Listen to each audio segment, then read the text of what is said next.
Presenting the Redmi Note 8. The phone comes in color options of Neptune Blue.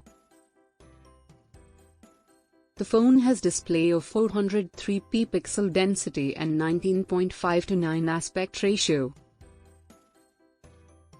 16.002 centimeters, 6.3 inch, and 2280 by 1080 pixels resolution.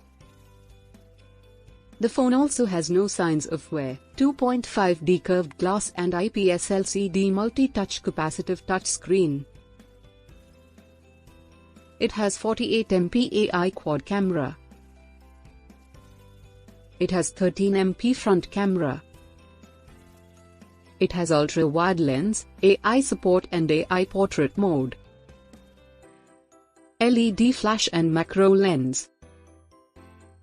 It has 128GB internal memory, 6GB RAM and expandable memory up to 512GB.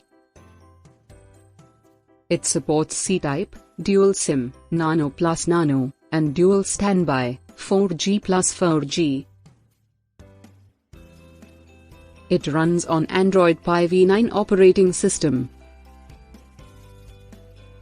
It is powered by 2.0 GHz Qualcomm Snapdragon 665 octa-core processor. It also features dual SIM, GPS, music player, video player, gyroscope, infrared, proximity sensor, accelerometer, ambient light sensor. The delivery box contains handset, power adapter and USB cable. SIM eject tool, warranty card and user guide and clear soft case. Product comes with standard brand warranty. For further information visit the product detail page.